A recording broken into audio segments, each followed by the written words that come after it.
So ఈ chapter లో మనకు ఫస్ట్ యూనిట్ నాన్న థియరీస్ ఆఫ్ ఇంటర్నేషనల్ ట్రేడ్.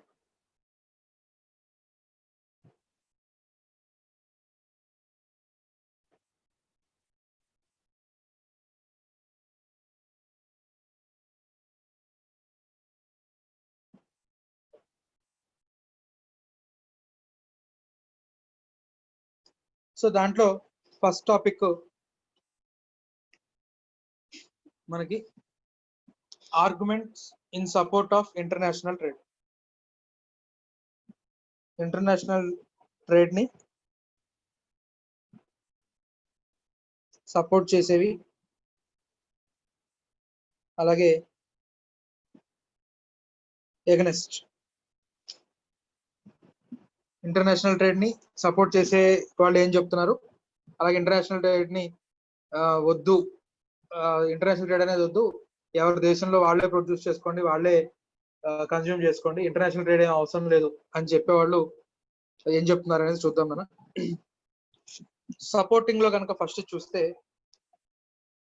మనం ఎప్పుడైతే ఇంపోర్ట్స్ ని యాక్సెప్ట్ చేస్తున్నామో, సో ఇది క్లోజ్డ్ ఎకానమీ అనుకుందాం. ఇప్పటి వరకు కూడా ఈ ఎకానమీలో ఏం ప్రొడ్యూస్ అవుతున్నాయో అవే కన్జ్యూమ్ అవుతున్నాయి. రైట్, ఏం మ్యానుఫ్యాక్చర్ ఏం తయారు చేస్తుంటే కన్జ్యూమర్ ఇంకో దిక్కులేదు, అవే యూజ్ చేయాలి. అదే పక్కన వేరే ఎకానమీలో దీనికంటే అడ్వాన్స్డ్, ఇక్కడ తయారవుతున్న గూడ్స్ కంటే కూడా అడ్వాన్స్డ్ గూడ్స్ తయారవుతున్నాయి. సో ఈ అడ్వాన్స్ గూడ్స్ ఈ కంట్రీలో కనుక ఇంపోర్ట్ చేసుకోగలిగితే, పర్మిషన్ వస్తే, ఈ ఎకానమీ కనుక ఒప్పుకుంటే ఇక్కడ నుంచి గూడ్స్ ఇక్కడికి వస్తాయి.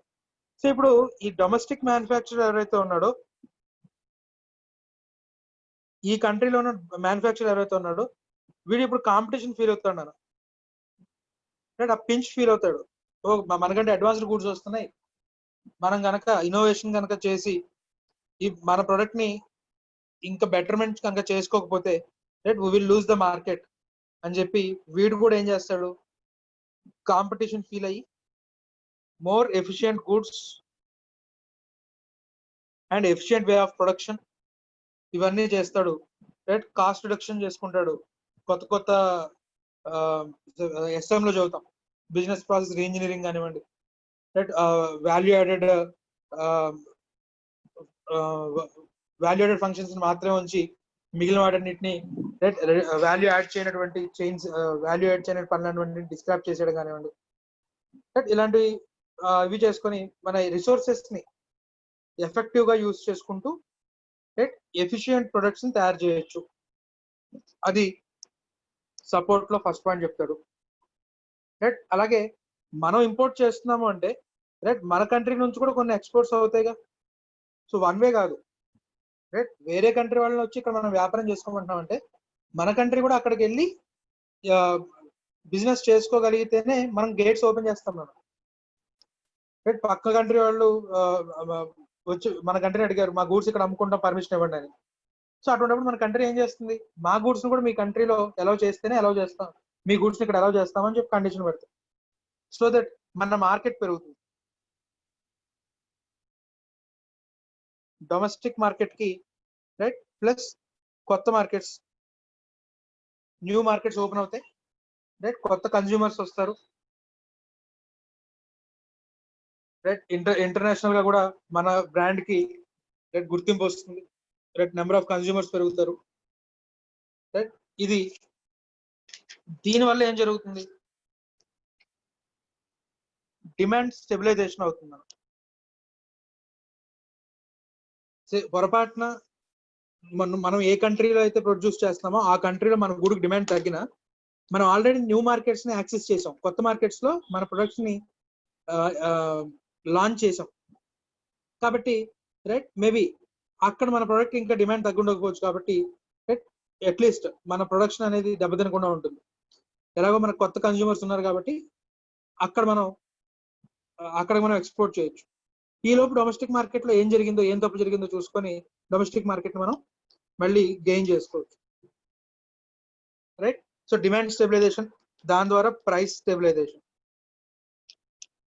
డిమాండ్ స్టెబిలైజేషన్ ద్వారా ప్రైస్ స్టెబిలైజేషన్ ఉంటుంది. రైట్, అలాగే ఎక్స్పోర్ట్స్ ఎప్పుడైతే పెరిగాయో ఇక్కడ మరి మన డొమెస్టిక్ మ్యానుఫ్యాక్చరింగ్ పెరగాలి. మ్యానుఫ్యాక్చరింగ్ పెరగాలంటే కనుక జాబ్స్ క్రియేట్ అవుతాయి. జాబ్స్ క్రియేట్ అయ్యాయంటే నేషనల్ ఇన్కమ్ పెరుగుతుంది. నేషనల్ ఇన్కమ్ పెరిగింది అంటే కనుక రైట్ ఎకనామిక్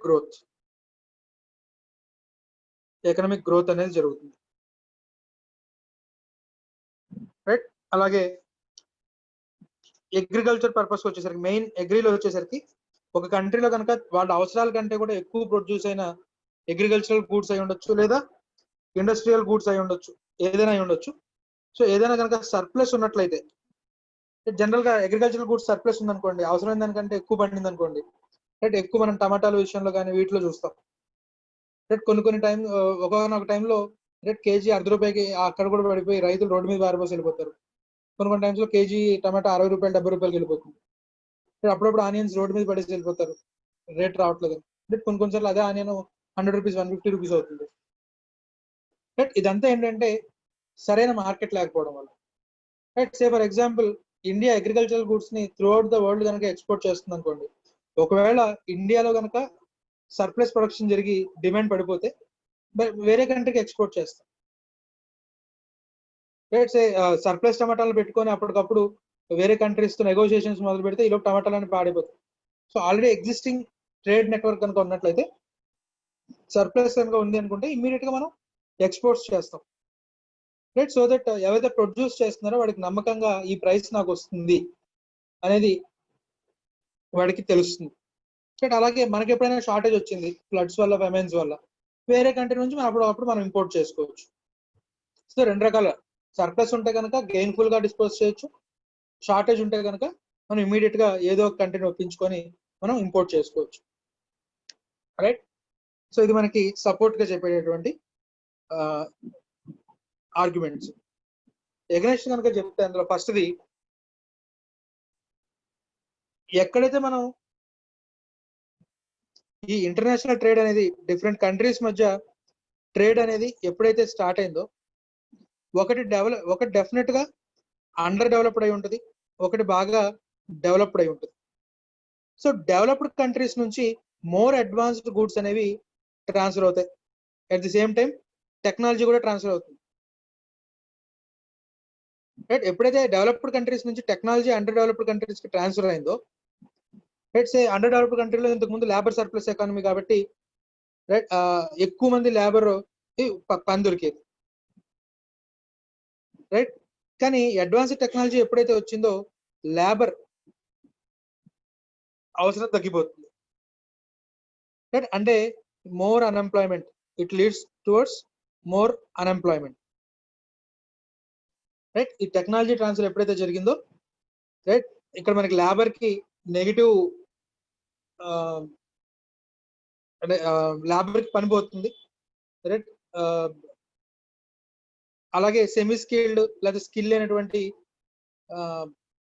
అంటే మోటు పని చేసేవాళ్ళు, సే ఫర్ ఎగ్జాంపుల్ మనకి మన కాకినాడ పోర్ట్ కానివ్వండి, లేకపోతే ఇంకేదైనా పోర్ట్స్ మెకనైజేషన్ అవ్వక ముందు, ఆటోమేషన్ జరగక ముందు, రైట్ షిప్ నుంచి లారీకి మాన్యువల్ గా అన్లోడింగ్ జరిగేది.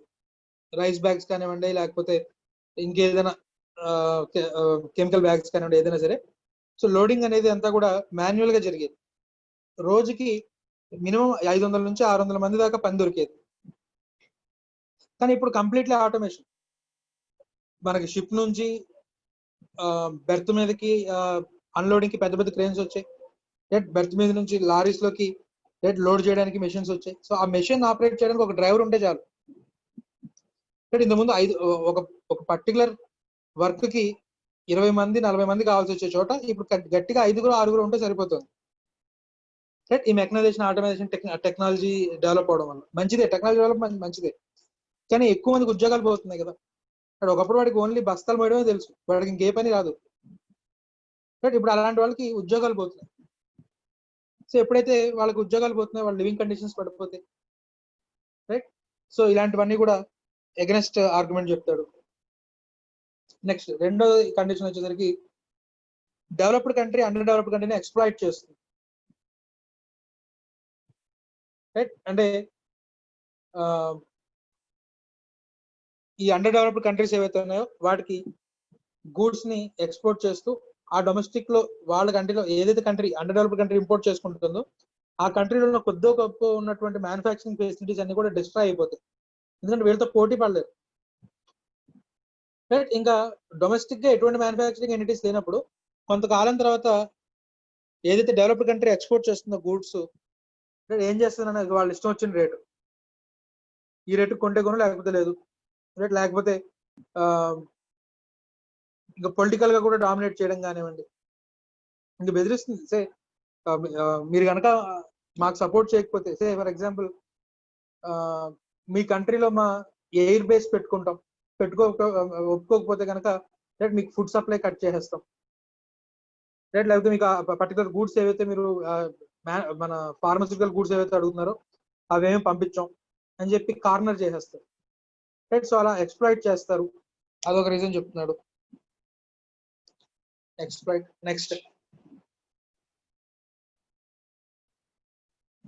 సో ఏదైతే కంట్రీ ఎక్స్పోర్ట్స్ చేస్తుందో నెంబర్ ఆఫ్ కంట్రీస్ తో వాటికి ఎక్కువ ఎక్స్పోర్ట్ చేస్తుందో డొమెస్టిక్ గా డిమాండ్ పెరుగుతుంది.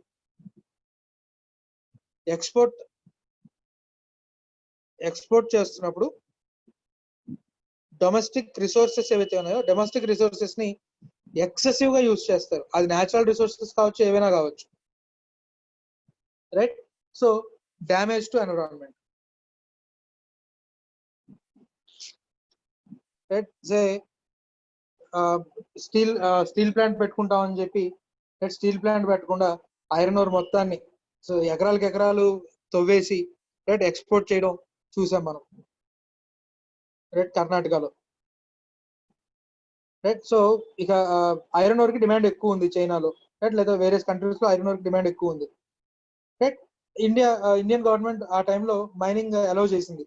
UDA government UPA government allow చేసింది. రైట్, ఇంకా మొత్తం ఇష్టం వచ్చినట్టు తవ్వి ఎక్స్పోర్ట్స్ చేసేసారు. రైట్, కాజింగ్ డ్యామేజ్ టు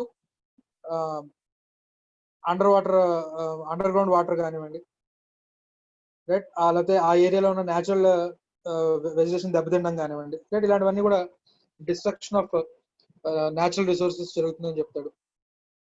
అలాగే it is risky to depend on countries. Right, నువ్వు సెల్ఫ్ రిలయంట్, నీకు కావాల్సినవి నువ్వు ప్రొడ్యూస్ చేసుకోవాలి. కానీ ఓకే ఆ కంట్రీ నుంచి మనకు వస్తున్నాయి కదా, చీప్ గానే వస్తున్నాయి కదా, రైట్, మనం ఆ గూడ్స్ మీద ఆధారపడదాం అనుకుంటే కనుక సడన్ గా వాడు ఆఫ్ చేస్తే పరిస్థితి ఏంటి? వాడు ఎక్స్పోర్ట్ చేయడం, వాడు గూడ్స్ పంపించడం మానేస్తే పరిస్థితి ఏంటి?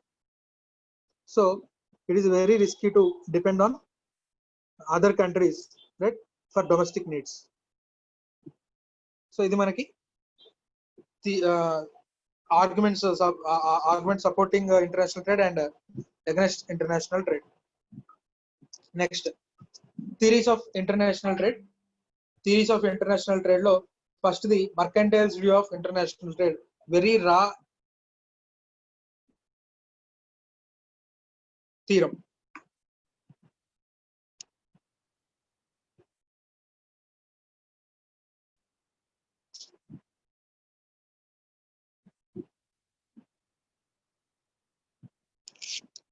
ఫస్ట్ థియరీ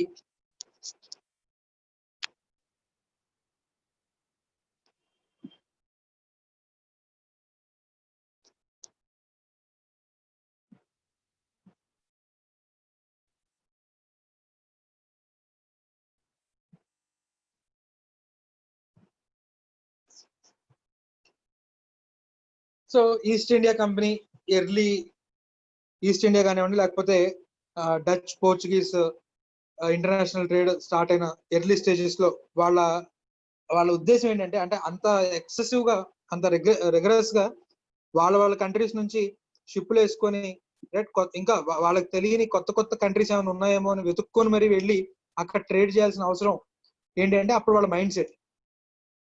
సో వాళ్ళ మైండ్ సెట్ ఏంటి అంటే, వీళ్ళు ఏవైతే గూడ్స్ తయారు చేస్తున్నారో ఒక కంట్రీ ఏదైతే ఒక కాలనీ ఆల్రెడీ అయితే బ్రిటిష్ అనుకుందాం, వాళ్ళు ఆల్రెడీ ఏవైతే గూడ్స్ తయారు చేస్తున్నారో వాళ్ళ కంట్రీలో డొమెస్టిక్ గా సేల్ చేయడానికి వాళ్ళకి సర్ప్లస్ ఉంది, వాళ్ళకున్న న్యాచురల్ రిసోర్సెస్ తో వాళ్ళు ప్రొడ్యూస్ చేస్తున్నారు.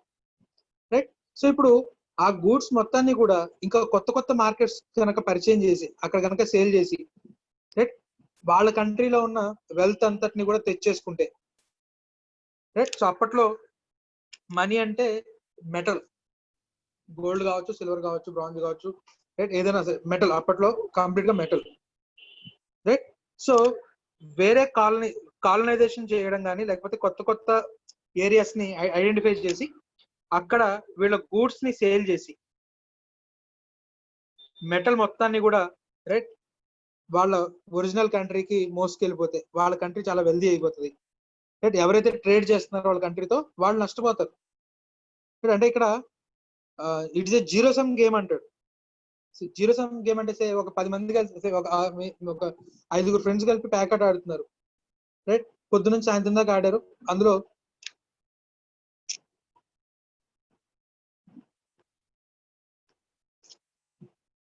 రైట్ 5 ఆడినప్పుడు ఈ రెండో వాడికి ఒక 20,000 మిగిలింది రోజులో. సో రెండో వాడికి 20,000 లాస్ అంటే డెఫినెట్ గా 1, 5, 4, 3 వీళ్ళలో ఒక్కొక్కడికి ఎంతో కొంత లాస్. వీళ్ళందరూ లాస్ అయింది కలిపి 2కి గెయిన్ అయింది తప్ప వాళ్ళందరూ రోజంతా కష్టపడి వెల్త్ ఏమి క్రియేట్ చేయలే. అదే ఆ 5 కలిసి ఏదైనా కొత్త యాప్ డెవలప్ చేసి దాని ద్వారా మనీ సంపాదించడం లేకపోతే ఇంకేదైనా ప్రొడక్ట్ వర్క్ చేశారనుకోండి, రైట్, సో నేషనల్ వెల్త్ ఎంతో కొంత యాడ్ అయింది. సో కానీ స్పెక్యులేషన్ లో ఒకటి లాస్ ఇంకోటి గెయిన్ కాబట్టి ఈ నేషనల్ ఇన్కమ్ లో అది యాడ్ అవ్వదు. అందుకే మనం నేషనల్ ఇన్కమ్ చెప్పేటప్పుడు స్పెక్యులేటివ్ గెయిన్స్ వీటిని మనం ఎక్స్క్లూడ్ చేస్తాం. సో స్పెక్యులేటివ్ గెయిన్స్ ద్వారా మనకేమి నేషనల్ ఇన్కమ్ కి ఎటువంటి ఎడిషన్ జరగలేదు. రైట్, సో ఒకటి లాస్ ఇంకోటి గెయిన్, దీన్ని జీరో సమ్ గేమ్ అంటాం. రైట్, సిమిలర్లీ అప్పటి వాళ్ళు ఇంటర్నేషనల్ ట్రేడ్ అంటే అప్పుడు ఎకనామిస్టులు ఏం నమ్మారు అంటే international trade is zero sum game. Right, వీడి లాస్ ఏదైతే ఉందో it is my gain. Right, which country is trading with me, right, ఇంకస్ లాస్, ఆ లాసే నాకు గెయిన్ అంటాడు. సో నేను ఏవైతే గూడ్స్ తీసుకెళ్ళి సేల్ చేస్తున్నానో అక్కడ నేను వాళ్ళకి అవి అమ్మేసి నేను అక్కడ నుంచి వెల్త్ తెచ్చేసుకుంటున్నాను, మెటల్ తెచ్చేసుకుంటున్నాను. ఐఎమ్ బికమింగ్ వెల్దియర్ అని చెప్పి నమ్మకం వాళ్ళకి. రైట్, అంటే ఎవరైతే గూడ్స్ సేల్ చేస్తున్నారో వాడు మాత్రమే గెయినింగ్ పొజిషన్ లో ఉన్నాడు, ఎవరైతే బై చేస్తున్నాడో ఈజ్ ఎ లూజర్ అని వాళ్ళ ఉద్దేశం. అంటే ఇంటర్నేషనల్ ట్రేడ్ వల్ల ఎవరైతే గూడ్స్ ఆఫర్ చేస్తున్నారో ఎవరైతే ఎక్స్పోర్ట్ చేస్తున్నారో వాళ్ళు మాత్రమే గెయిన్ అవుతారు అనేది స్ట్రాంగ్ బిలీఫ్ అది. రైట్, సో ఇది తప్పు అని చెప్పి నెమ్మదిగా మనకి కొత్త కొత్త థీరమ్స్ వచ్చాయి. రైట్, ఇది కంప్లీట్లీ తప్పు, నో డౌట్ అందులో. రైట్, కానీ ఫస్ట్ థీరం ని మనకి ఎక్స్ప్లెయిన్ చేస్తున్నాడు. సో వాళ్ళ దృష్టిలో ఏంటంటే exporter is winner, importer is loser. Right, it is zero sum game అంటాడు. సో యాడమ్ స్మిత్ వచ్చే తర్వాత international trade is not zero sum game, right అని చెప్పి కొన్ని అజంప్షన్స్ తీసుకుంటాడు నాన్న. సో ఎకానమీలో రెండు గూడ్స్ ప్రొడ్యూస్ అవుతాయి, ఎకానమీలో రెండు గూడ్స్ ప్రొడ్యూస్ అవుతాయి ఉన్న రిసోర్సెస్ తో అనే ఒక అజంప్షన్. ఇంకొన్ని అజంప్షన్స్ ఉంటాయి, ప్రజెంట్ మన అజంప్షన్ ఒకటి గుర్తుపెట్టుకుందాం. సో ఏ అనే కంట్రీ ఉంది, బి అనే కంట్రీ ఉంది. అది యాడమ్ స్మిత్ చెప్పింది theory of absolute advantage. Theory of absolute advantage, right. So theory of absolute advantage లో మనకు ఒక ఎగ్జాంపుల్ చెప్తున్నారు చూడండి. Country A and country B. Country A produces wheat, right, per hour అంటే ఒక అవర్ లో country A 6 units of wheat produce చేయగలదు. Cloth అయితే కనుక పర్ అవర్ 4 యూనిట్స్ ని ప్రొడ్యూస్ చేయగలదు. కంట్రీ బి 1 అవర్ కి 1 యూనిట్ ఆఫ్ వీట్ ప్రొడ్యూస్ చేయగలదు. అలాగే 1 అవర్ కి 5 యూనిట్స్ ఆఫ్ క్లాత్ ప్రొడ్యూస్ చేయగలదు. రైట్, ఇక్కడ కనుక మనం చూస్తే ఒక గూడ్లో ఏకి టెక్నికల్ సుపీరియారిటీ ఉంది, రైట్. క్లాత్ అనే దాంట్లో బికి టెక్నికల్ సుపీరియారిటీ ఉంది. అని అర్థమవుతుందా? ఏ అనేవాడికి ఏ అనే కంట్రీకి వీటిలో టెక్నికల్ సుపీరియారిటీ ఉంది. బి అనేవాడికి క్లాత్ లో టెక్నికల్ సుపీరియారిటీ ఉంది. రైట్.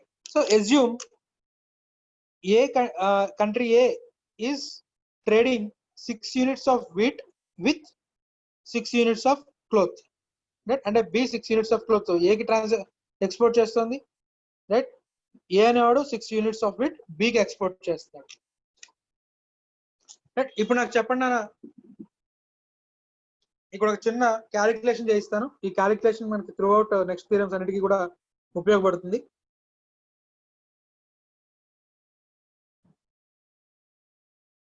ఒక్క నిమిషం నాన్న.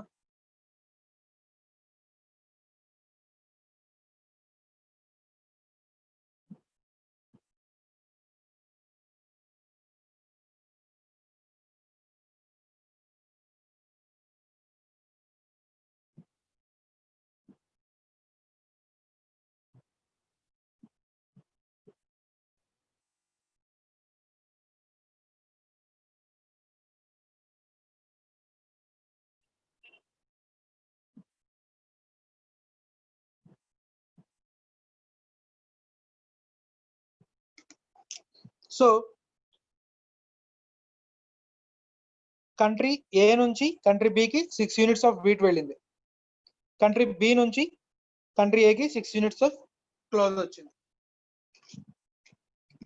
సో ఇప్పుడు నాకు చెప్పండి, 6 units ఆఫ్ వీట్ కనుక బి తయారు చేయాలి అంటే 6 units ఆఫ్ వీట్ బి తయారు చేయాలంటే వాడికి ఎన్ని గంటలు పట్టేది?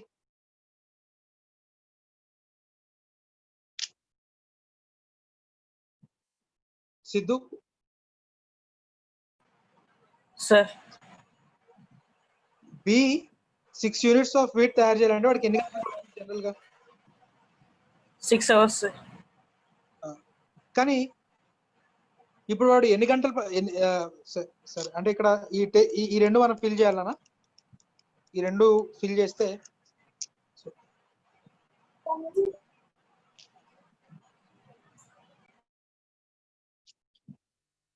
సో కంట్రీ ఏకి 6 units ఆఫ్ క్లాత్ వచ్చింది.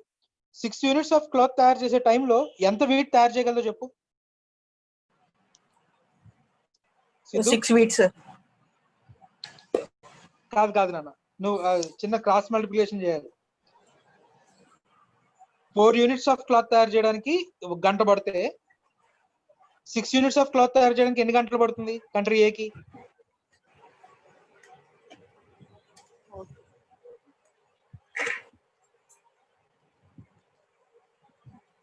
నాకు ఈ బాక్స్ ఫిల్ అవ్వాలి. Yes sir. ఇక్కడ రాస్తున్నాను చూడైతే 1 hour లో 4 units ఆఫ్ క్లాత్ తయారు చేస్తుంది బి. కానీ ఇప్పుడు ఏ దగ్గర ఎన్ని యూనిట్స్ ఆఫ్ క్లాత్ ఉంది నాన్న? బి నుంచి 6 units of cloth ఉంది. 6 units ఆఫ్ క్లాత్ తెచ్చుకుంది. సో 6 units ఆఫ్ క్లాత్ తయారు చేయడానికి ఏకి ఎంత టైం పట్టి ఉండేది? 24. అక్ష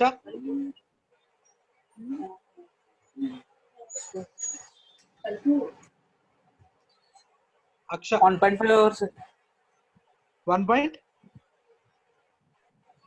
hours. 1.5 hours. 1.5 hours లో ఎంత వీట్ తయారు చేసి ఉండొచ్చు?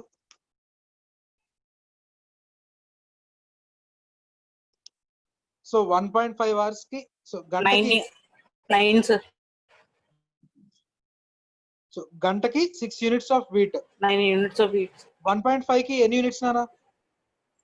9 units ఆఫ్ వీట్ అంటే 9 units. 9 sir. సో ఇదే క్యాలిక్యులేషన్ నాకు ఈ బాక్స్ కి చేసి చెప్పినా శశాంక్, ఈ బాక్స్ ఫిల్ చేయి శశాంక్. ఈ బాక్స్ ఫిల్ చేయి. ఎంత 6 feet 1 feet కి 6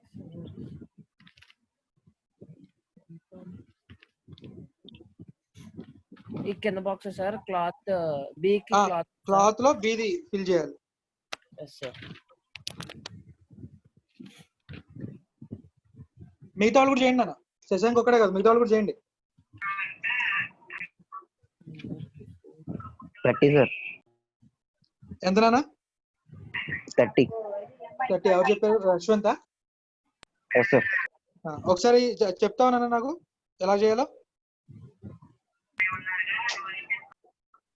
ఒక యూనిట్ ఆఫ్ ఒక గంటలో కంట్రీ బి ఎన్ని యూనిట్స్ ఆఫ్ క్లోత్ తయారు చేయగలదు? 5 units. 5 యూనిట్స్ ఆఫ్ క్లోత్ తయారు చేయగలదు. Yes sir. సారీ ఇది ఇక్కడ క్లోత్ కాదు, వీటి గురించి మాట్లాడాలి. వెయిట్. ఎస్. ఎన్ని యూనిట్స్ ఆఫ్ వీట్ తయారు చేయగలదు? 1 1 unit. Unit of wheat. వీటి దగ్గర ప్రెసెంట్ ఎన్ని యూనిట్స్ ఉన్నాయి? వీట్ 6 units ఉంది. 6 units. 6 యూనిట్స్ ఏవైతే ఇంపోర్ట్ చేసుకున్నాడో ఏ నుంచి 6 యూనిట్స్ ఉన్నాయి. సో 6 యూనిట్స్ ఆఫ్ వీట్ తయారు చేయడానికి వీడికి ఎన్ని గంటలు పట్టేది? 6 అవర్స్ పట్టేది. 6 hours. ఓకేనా? Yes sir. So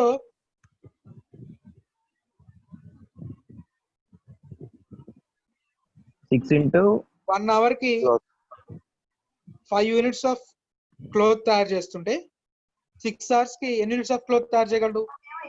30 units. 30. So 30. So ఇప్పుడు గెయిన్ క్యాలిక్యులేట్ చేయండి. 9 గెయిన్ 9 - 6 ఎన్ని యూనిట్స్ గెయిన్ చేసిందనా? 3 units సార్. 3 యూనిట్స్. బి ఎన్ని యూనిట్స్ గెయిన్ చేసింది? 24. ఇదే నెంబర్ ఆఫ్ అవర్స్ లో చెప్తే వీడికి ఎంత టైం సేవ్ అయింది? Half an hour. రైట్. వీడికి ఎంత టైం సేవ్ అయినట్టు? 5 hours. అరౌండ్ అంటే 5 యూనిట్స్, గంటకి 5 యూనిట్స్ ఆఫ్ క్లోత్ తయారు చేస్తుంటే 5 5 25 around. Okay, around 5 hours time save అయినట్టు. సో ఇది అబ్సల్యూట్ అడ్వాంటేజ్ నాన్న. అంటే ఇప్పుడు ఇది జీరో సమ్ గేమా లేకపోతే ఇంటర్నేషనల్ ట్రేడ్ అంటే ఏ తన గేట్స్ ఓపెన్ చేసింది, బి వచ్చి ఇక్కడ గూడ్స్ సేల్ చేసుకోవచ్చు, అలాగే బి కూడా ఏ గూడ్స్ ని బి కంట్రీలో సేల్ చేసుకోవచ్చు అని చెప్పి గేట్స్ ఓపెన్ చేసింది. Is it advantages to both countries to open international trade, to participate in international trade? ఇద్దరికి బెనిఫిట్ ఏనా? Yes sir. లేకపోతే ఒకటి గెయినింగ్ ఒకటి లూజింగ్? ఇద్దరికి కూడా బెనిఫిట్. రైట్. కంట్రీ ఏ ఏమో వీట్ లో సుపీరియర్ కాబట్టి వీట్ ప్రొడ్యూస్ చేసుకొని సర్ప్లస్ ని బికి ఎక్స్పోర్ట్ చేసింది. బి ఏమో క్లోత్ తయారు చేసుకున్నాడు, వాడు అందులో సుపీరియర్ కాబట్టి దాన్ని ఏకి పంపించుకున్నాడు. సో దట్ వాడికి అంత లేబర్ అవర్స్ సేవ్ అయ్యాయి. రైట్. అదర్వైజ్ వీడికి ఈ 24 క్లోత్ తయారు చేసుకునే బదులు 5 యూనిట్స్ ఆఫ్ వీట్ తయారు చేసుకున్నాడు ఆ టైంలో. అదే ఆ టైంని క్లోత్ మీద స్పెండ్ చేయడం వల్ల వాడికి 3 యూనిట్స్ ఆఫ్ వీట్ మిగిలింది, అలాగే 24 యూనిట్స్ ఆఫ్ క్లోత్ కూడా మిగిలింది. రైట్. సో ఇది మనకి అబ్సల్యూట్ అడ్వాంటేజ్. సరే, ఇది బాగానే ఉంది సార్. ఒక కంట్రీ అంటే ఏ అనేది ఒక గూడ్ లో సుపీరియర్, బి అనేది ఒక గూడ్ లో సుపీరియర్. వాట్ ఇఫ్ ఏ ఈ సుపీరియర్ బోత్ ద గూడ్స్? ఏకి 2 గూడ్స్ లో టెక్నికల్ సుపీరియారిటీ ఉంటే అప్పుడు పరిస్థితి ఏంటి? అప్పుడు మరి ఇంటర్నేషనల్ ట్రేడ్ జరగదా? దానికే నెక్స్ట్ థీరం వచ్చింది. నాన్న ఈ థీరం అర్థమైందా? అబ్సల్యూట్ అడ్వాంటేజ్ అర్థమైందా?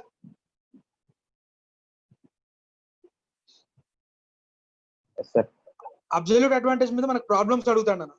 ప్రాబ్లమ్స్ అడిగినప్పుడు మీరు రాసుకుంటూ చేసే కంటే టేబుల్ వేసుకుంటే కనుక చాలా స్పీడ్ గా అయిపోతుంది. రైట్. ఇక టేబుల్స్ కనుక వేసుకుంటే స్పీడ్ గా అయిపోతుంది. కాకపోతే ఫస్ట్ టేబుల్ వాడు ఇచ్చిందేమో యూనిట్స్ పర్ అవర్ ఇస్తాడు, ఇక్కడ యూనిట్స్ పర్ అవర్ ఉండదు, ఎందుకంటే మనం దాన్ని మార్చుకుంటున్నాం కాబట్టి. రైట్. సో మీకు టెక్స్ట్ బుక్ లో మనం ఇచ్చిన మెటీరియల్ లో ఆ ప్రాబ్లమ్ సాల్వింగ్ జస్ట్ అంటే మాన్యువల్ గా చేస్తాడు, టేబుల్ లేకుండా. మీరు అలా అయినా చేసుకోండి, లేకపోతే టేబుల్ అయినా వేసుకోండి. ఏదైనా ఎక్కడైనా చేయాల్సింది క్రాస్ మల్టిప్లికేషన్. అంతకు మించి ఏమీ లేదు. Next theory of comparative advantage.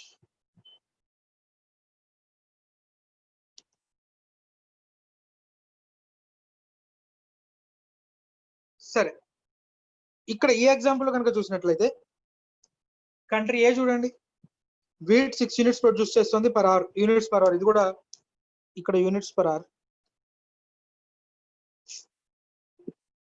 Country A 6 units తయారు చేస్తుంది, కంట్రీ బి 4 యూనిట్స్ తయారు చేస్తుంది. కంట్రీ బి వీట్ 1 యూనిట్ తయారు చేస్తుంది, క్లోత్ ని 2 యూనిట్స్ తయారు చేస్తుంది. సో ఇక్కడ కనుక చూస్తే A is in technical superiority in both the cases. వీటిలో కానీ క్లోత్ లో కానీ రెండిట్లో కూడా A is superior.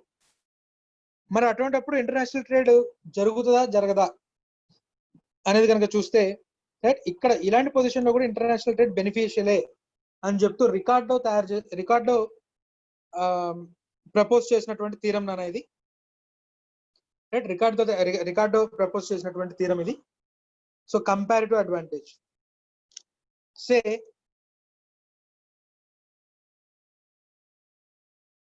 Ratios identify చేయాలన్న. రైట్, రేషియో ఐడెంటిఫై చేస్తే country A to B wheat ratio చూడండి, పర్ అవర్ వీట్ రేషియో చూడండి. రైట్, అంటే nothing but A by B. అంటే కంట్రీ ఏ యొక్క wheat units, number of wheat units manufactured per 1 hour divided by right country B producing wheat in 1 hour కనుక చూస్తే 6 divided by 1 6 units. Right, అలాగే cloth కనుక చూస్తే 4 divided by 2 2 units. So అలాగే B కనుక చూస్తే బి డివైడెడ్ బై ఏ అంటే అది కూడా 1 డివైడెడ్ బై 6. సో ఇక్కడ ఈ రేషియో 0.17 వచ్చింది, ఇక్కడ 0.50 వచ్చింది. రైట్, సో ఇక్కడ కంట్రీ ఏకి చూస్తే ప్రపోర్షన్ కంట్రీ ఏకి వీటిలో సుపీరియారిటీ ఉంది. ఏదైతే రిసోర్సెస్ ఉన్నాయో లేబర్ రిసోర్సెస్, ఆ లేబర్ రిసోర్సెస్ తో వీట్ తయారు చేసుకోవడం మేలు వేడు. అదే కంట్రీ బి అయితే కనుక రైట్, వాటికి ప్రపోర్షన్ ఇక్కడ కంట్రీ బికి రైట్ 0.50 అంటే మనకి టెక్నికల్ సుపీరియారిటీ లేకపోయినా కూడా కంట్రీ బి క్లోదింగ్ తయారు చేసుకోవడం మేలు. కంట్రీ ఏ ఏమో వీటి మీద దాని దృష్టి పెట్టి, కంట్రీ బి కనుక క్లోదింగ్ మీద దృష్టి పెడితే బెటర్ అని చెప్తాం. సో ఇక్కడ కూడా అజ్యూమ్ చేసుకోండి, country A is exporting 6 units of wheat and country B is exporting 6 units of cloth with A. Right, ఇక్కడ కనుక చూడండి సేమ్ అదే క్యాలిక్యులేషన్స్ ఈ టేబుల్ లోన ఇందాక మనం చేసిన క్యాలిక్యులేషన్ మళ్ళీ ఇక్కడ వేసాను. ఆ క్యాలిక్యులేషన్ ప్రకారం చూస్తే కంట్రీ ఏ ఏం చేసింది, 6 యూనిట్స్ ఆఫ్ వీట్ తెచ్చుకుంది బి దగ్గర నుంచి, సారీ క్లాత్ తెచ్చుకుంది. Country B 6 units of wheat తెచ్చుకుంది ఏ దగ్గర నుంచి. సో ఆ టైంలో 6 యూనిట్స్ ఆఫ్ క్లాత్ తయారు చేసే టైంలో country A 9 units of wheat తయారు చేయగలదు. So gain 3 units, nothing but saving half an hour of time. But అలాగే country B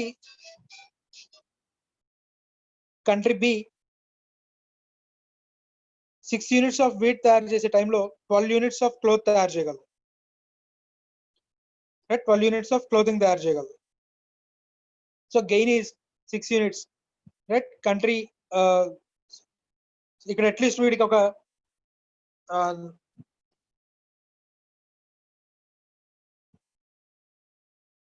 3 hours time save అవుతుంది. రైట్, సో ఆ క్రాస్ మల్టిప్లికేషన్ క్యాలిక్యులేషన్స్ నానా అడ్వాంటేజెస్ టర్మ్స్ ఆఫ్ ట్రేడ్ కనుక చూస్తే, so ఇది country B cross multiplication calculation, country A cross multiplication calculation అన్న. ఈ numbers ఎలా వేసాము అనేది రైట్ ఇందాక ఆల్రెడీ చేయించాను కాబట్టి మీకు మళ్ళీ చెప్పట్లేదు. రైట్, సో ఇక్కడ ఈవెన్ దో ఏ అనేవాడికి technical superiority in both the cases ఉన్నా కూడా ఇంటర్నేషనల్ ట్రేడ్ లో పార్టిసిపేట్ చేయడం వల్ల రైట్ వీళ్ళకి అడ్వాంటేజ్ ఉంటుంది. Gain nothing but 9 - 6 12 - 6. Right. So advantage ఉంది కాబట్టి ఇంటర్నేషనల్ ట్రేడ్ చేసుకోవచ్చు అని చెప్తాడు. దీనికే అంటే ఈ రికార్డులో చెప్పిన దాంట్లో ఓన్లీ లేబర్ ని మాత్రమే కన్సిడర్ చేశాడు, లేబర్ అవర్స్ మాత్రమే కన్సిడర్ చేశాడు అన్న రికార్డు. కానీ ఇన్ రియాలిటీ లేబర్ తో పాటు మనకి ఇంకా నెంబర్ ఆఫ్ కాస్ట్స్ ఉంటాయి. అందుకని హెబ్లర్ దీనికి కొంచెం ఒక చిన్న మాడిఫికేషన్ చేశాడు.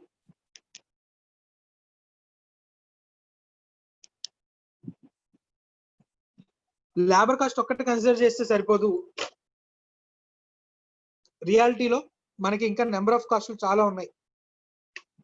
రైట్. అందులో ఇంపార్టెంట్ కాస్ట్ ఆపర్చునిటీ కాస్ట్ అని చెప్తాడు. సో ఆపర్చునిటీ కాస్ట్ అంటే మనం ఫౌండేషన్ లో చదువుకున్నాం. లెట్స్ సే ఇక్కడ మనకి అజంప్షన్ ఏంటి, కంట్రీ 2 గూడ్స్ మాత్రమే ప్రొడ్యూస్ చేయగలదు. టూ గూడ్స్ మాత్రమే ప్రొడ్యూస్ చేస్తున్నప్పుడు నేను ఏ అనే యూనిట్ ని ప్రొడ్యూస్ చేస్తుంటే I'm producing at the cost of B, అంటే బి మీద వచ్చే ప్రాఫిట్ ని వదులుకొని నేను ఏం ప్రొడ్యూస్ చేస్తున్నాను. I'm producing at the cost of other good.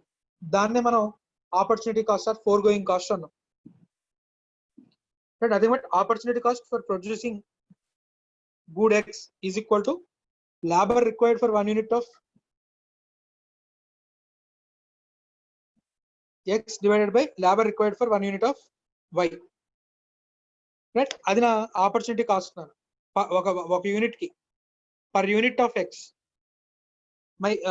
My opportunity cost. Simply అంటే మనం ప్రాబ్లమ్స్ చేసినప్పుడు గుర్తుపెట్టుకోవడానికి లాస్ డివైడెడ్ బై గెయిన్. నువ్వు ఏ గూడ్ ని వదులుకుంటున్నావు డివైడెడ్ బై గెయిన్, అది కనుక వేసుకుంటే మనం ఆపర్చునిటీ కాస్ట్ ని ఫైండ్ అవుట్ చేయొచ్చు. సేమ్ మళ్ళీ ఇందాక టేబుల్ లో తీసుకుందాం. Country A 6 units of wheat, country B country A 4 units of cloth, country B 1 unit of wheat and country B 2 units of cloth. దీనికి ఆపర్చునిటీ కాస్ట్ ని find out చేద్దాం. 6 units of cloth ని 6 units of wheat ని produce చేయడానికి ఎన్ని units of cloth వదులుకున్నాడు? 4 units of cloth వదులుకున్నాడు. So 4 units of cloth divided by gain 6 units of wheat. ఇక్కడ వీట్ ప్రొడ్యూస్ చేస్తున్నారు కాబట్టి wheat gain, cloth loss. So he is losing 4 units of cloth to produce 6 units of wheat. అప్పుడు మనకి 1 unit of wheat కి opportunity cost in terms of cloth వస్తుంది. Right. Nothing but he is losing. ఇక్కడ దీని calculation ఇక్కడ వేసానా, in order to gain 1 unit of wheat country A is losing 0.67 of cloth. Right. ఇదంతా కూడా cost law.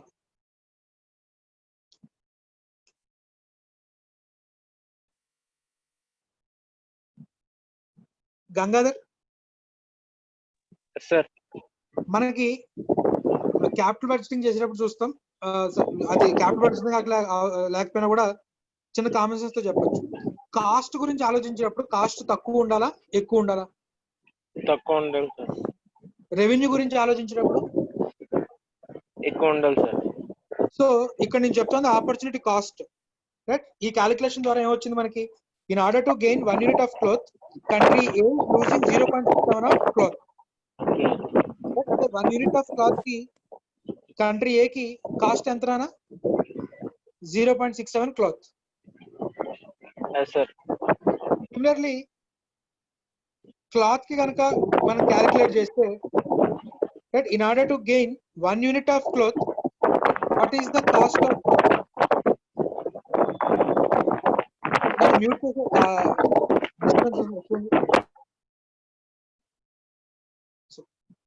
in order to gain 1 unit of cloth, cost of production is 1.5 unit of wheat. ఇది country A యొక్క cost. Country B కి same calculations చేసాం. in order to gain 1 unit of wheat, country B is to lose 2 units of cloth. Right. Similarly, in order to gain 1 unit of cloth, country B need to lose 0.5 units of wheat. ఇప్పుడు compare చేయండి అన్న, వీటిని ఎవరు produce చేస్తే better? Country ఏకి వీటిని produce చేయడానికి 0.67 cloth, country బికి 1 unit of వీటిని తయారు చేయడానికి 2 యూనిట్స్ ఆఫ్ క్లోత్ ఖర్చు అవుతుంది. వీటిని ఎవరు ప్రొడ్యూస్ చేస్తే బెటర్? అనుష, కంట్రీ ఏ సార్. ఎందుకంటే 0.67 తక్కువ 2 కంటే కూడా, కాబట్టి ఏ ప్రొడ్యూస్ చేసుకోవడం బెటర్. బి వచ్చేసరికి, సో క్లాత్ వచ్చేసరికి ఎవరికి తక్కువ ఉంది కాస్ట్? బికి తక్కువ ఉంది, కాబట్టి బి వీట్ తయారు చేసుకుంటాం. ఇది ఈ ఆపర్చునిటీ కాస్ట్ అనే దాన్ని ఈ హెబ్లర్ అనే ఆయన ఇంట్రడ్యూస్ చేశారు అన్న. సేమ్ ఈ మన కంపారిటివ్ అడ్వాంటేజ్ కి ఈ ఆపర్చునిటీ కాస్ట్ అనే దాన్ని యాడ్ చేసి ఇంకొంత మోర్ రెలవెంట్ థీరం ని ఐడెంటిఫై చేశారు. రైట్, క్లియర్ అన్నదా?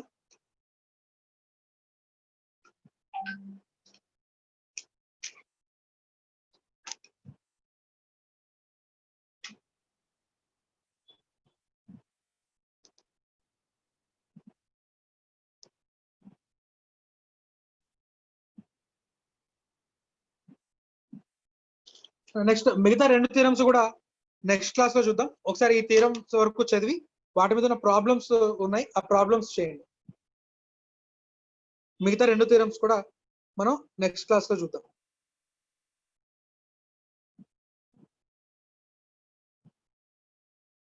డౌట్స్ ఏమైనా ఉన్నాయా?